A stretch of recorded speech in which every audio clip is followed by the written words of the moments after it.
Hello, my friends, and welcome back. Thank you very much for being with me again today. Today, I will discuss an issue, which is the issue of borrowing money and using the money using your credit card. That's an alarming trend in this society that, unfortunately, I think it promotes spending it like that, money that you don't have. And then you actually become a modern slave. I will give you an article here, and I'm going to discuss what this article has to say. And I will use my direct experience living in the United States of America and what happened to me. Not something tragic, but how I got to understand that these guys get you by the they will not let you go. But remember, everything, it's your decision. You have all the cards in your head. The problem is, if you want the candy, you have to make your own decision how you're going to get that candy. You can take it now at extra cost, or you can take it later. Postpone gratification. Remember that one. Now, let's read this little article coming from the evil Russians from Sputnik International.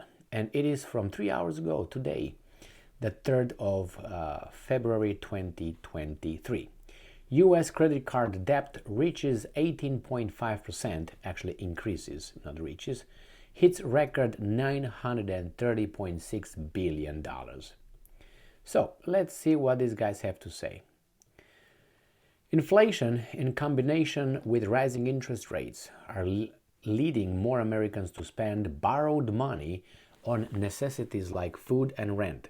This week, the Federal Reserve increased interest by 0.25 point.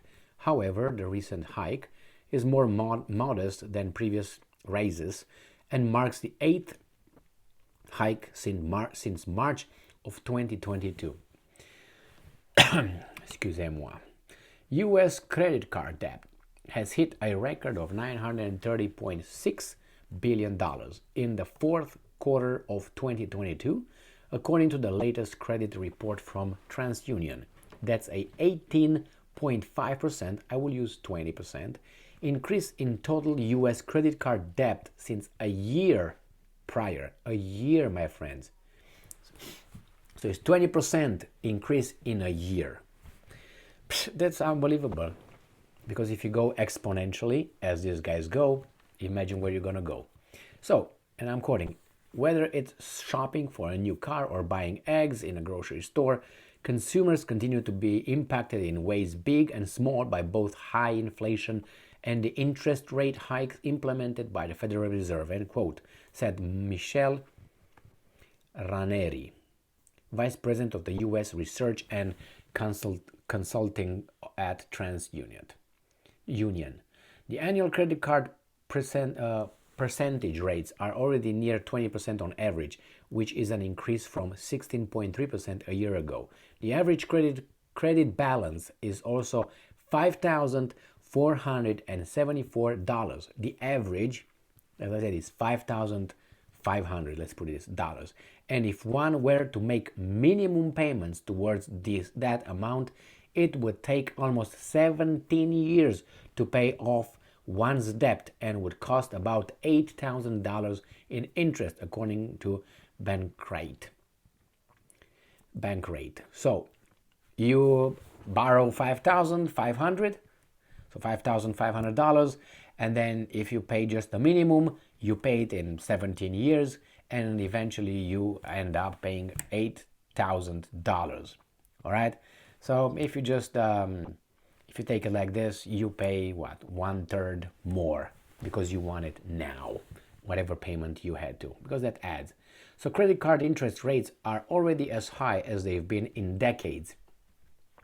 An additional 202 million new credit accounts were opened in the fourth fiscal quarter. So 202 million new credit accounts were opened in the fourth fiscal year. Additional. Now remember, you have people that come from, let's say, childhood, they pass into the adulthood. That's not 202 million, you know what I mean? Then you can get a credit card. You can say, okay, I'm from 18, for 17 I get to 18, now I think I can go and apply for a credit card and I get a credit card. Well, there's not 202 million people that had this rite of passage from childhood into adulthood. So that's something that, and again, you can add immigration in, and as an immigrant, you don't get a credit card until you prove a lot of things and you show credit history, and they don't give you the chance to have one, and so on. Many of these new credit cards belonged to Generation Z, adults between the age of 18 and 25, who contributed to the total number of credit cards, which hit a record total of $518 million. So the new generation is used to use cards more. Many of these new credit cards owners are subprime borrowers, those with a credit score of 600 or below. And 600 your average or below is bad credit or something, and then if you're in 700s, 750 to up, you're good. Or below, and so delinquencies, a bill that's 60 days or more overdue. Okay, so let's talk about it a little bit here. Credit cards are available. Money is available. Interest is available. The problem is this. There are certain things that you will not have probably the time, and for good reasons, and patient to wait, 10 years to buy a car, cash. If you are able to save the money, which most people are not able to save the money for a car. Therefore, credit card or loan, not credit card, but you can buy with a credit card if you have that kind of money and credit card, but you don't have a credit card. If you have a credit card of, $2,000-$3,000, you're good. Now, if you have more than that, good for you. Anyway, I'm just saying, you borrow money or you get get credit, a loan, when you buy a car. That's going to come with interest. And you need to buy that. Now you say, okay, you're going to get involved in buying a house. Now that's a big investment. Again, you don't have, 30 years to save the money to buy it. So you're going to get a loan. All these loans, you're going to have a minimum payment. You have a payment, minimum, because you can always pay more for them. You're going to have a payment and a payment and a payment. And because the money is available, you will eventually get the loans. If you have a good credit, you're a good payer, you have a good job, you have a stable housing, you're good. You're good with that. The proper income as well. And then don't jump from one job to another. You get that.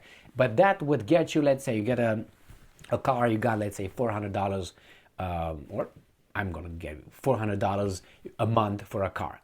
And you go and buy a house. Let's say you have 1,000, which is, let's say 1,300. So we make it like that, okay? So you're going to already get what? 1,000, let's say 800. To make that money after tax in your hand, you have to make a lot of money. You have to make at least $4,000, almost $5,000 to make, in one paycheck, $1,300 or $400.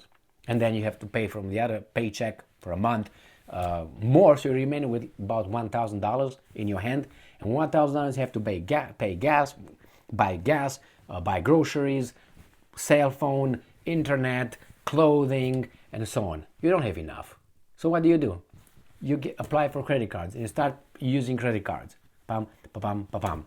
The problem is the calculation that you made before with a new car, whatever car you got, with that loan and with the house, if you buy a house, that would get you right here. And from here, there remains just like this. This is water, and you're right here. You got like this. Now you have to deal with that. So what are you going to do? You have to make sure that you have enough money and you calculate the car, because you're going to need a car here, and a house, if you buy a house, and even if you stay in an apartment here, the rent is sucking you dry. You know what I mean? Rent is sucking you dry. So that's why if you get married, if you stay with some friends, that lowers the biggest expense, which is rent. Rent is the biggest expense. You can say, well, no, yes, it is. Which one is other? Food, groceries. You pay more than, let's say, $900 a month for groceries. And anyway, maybe you pay, but that means you don't cook anything. You go in at a restaurant, you buy or you buy whatever is over there, and you don't save. You can save. So it's very hard. You're going to use that credit card. When you get in that credit card and you get used to a certain kind of standard. If you smoke, if you drink alcohol, I'm not talking about regularly. Those are very expensive things. I'm not talking about any other kind of things that you might use, drugs or who knows what. Expensive clothes, telephones. A telephone is about what, $1,000 or so, a telephone, and then in 3 years you can throw it in the garbage because it's already too much. You paid what, $300 a year for a phone? You say, well, that's not enough. That's not a lot. Well, for some it is. Gas is expensive. Taxes are you say, well, no taxes, but yes, taxes are high when you look at your expenses. So postpone gratification, save money, buy something cheap, maintain it. And very important is to have some partner that you can put money together, and that's going to save you. When I came here, nobody gave me any credit, obviously. They said, you don't have credit, we don't have any history, not going to give you any credit. Well, luckily, I came from a country and a family that gave me a certain kind of direction in life. First, in Romania, where I'm from, you didn't have credit cards. No checks, just cash. How much you have, that's how much you have. So you look at the money and nobody will give you anything. So that trained you. Now I saw that first in the family, how my parents managed their money. They never been on credit. Why? Because during their time there was no credit. The only thing that you would take on credit would be the house, apartment, if you were lucky as a communist in the communist times, or a car. You can get it on, sometimes you can get some other loans, but not credit card. So that saved a lot of people not to fall in this category. Then is the other thing. You come here and you see that you can get it right now. So you apply for a credit card, you get it, and you get whatever you wanted. Because you can get it right now. You can get it right now. And you can get that one, you can get that one. So you have to behave in a certain way. You have to have a certain kind of self-discipline. Without self-discipline, you're done. You're done. You have to educate yourself, train yourself, postpone gratification. But with all these movies that these guys are giving us, and they show you in the movies, that's why there's a lot of people with a lot of problems, because they watch TV and they look at those people, and those people as a family, they show you a middle class family with certain kind of standard of living. That's not a middle class family. That's a very high middle class family to the rich.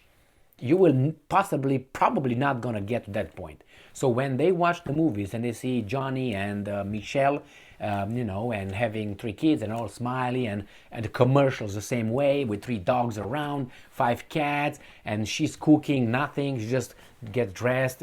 She comes with a dress or clean, and she's cooking. I saw how my mom was cooking, or my wife cooks.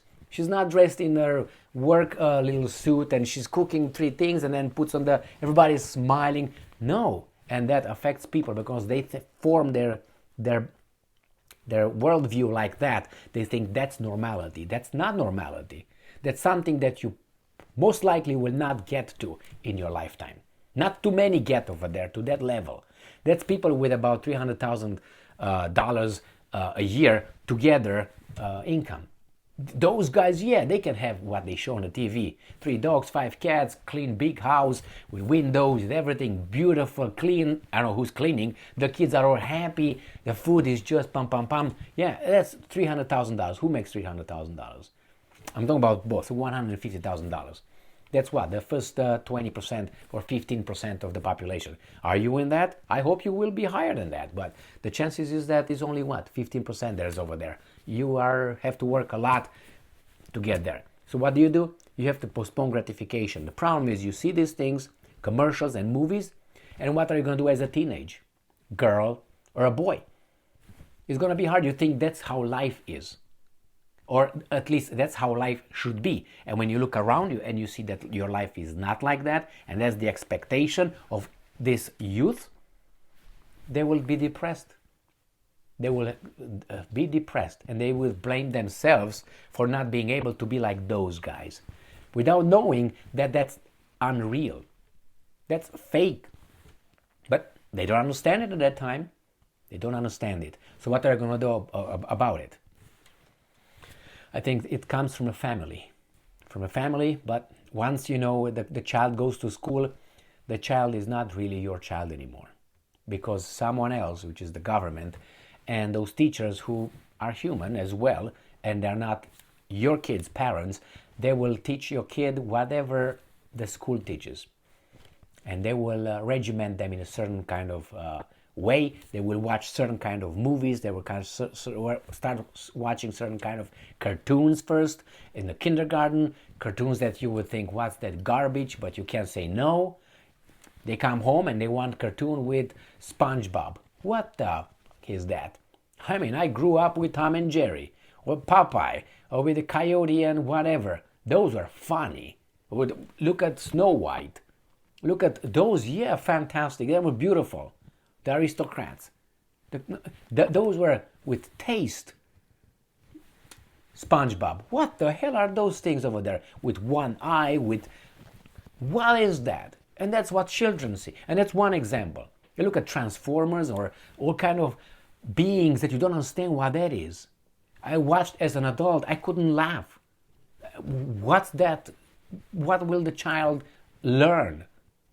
I mean, it's not like the child changed the Piaget somehow changed his mind, and the cognitive development, stages of cognitive development changed because we are in 2023. No, it's the same. We're the same human. We're going to react to those when they grow. So yeah, less TV, but you got the telephones, you got the iPads, you got all that. And if you don't have it and you go in a community as a teenager, how are you looked at? Weirdo or poor? You have to belong. There you have it. And then you go to what? To Skinner's, was it Skinner?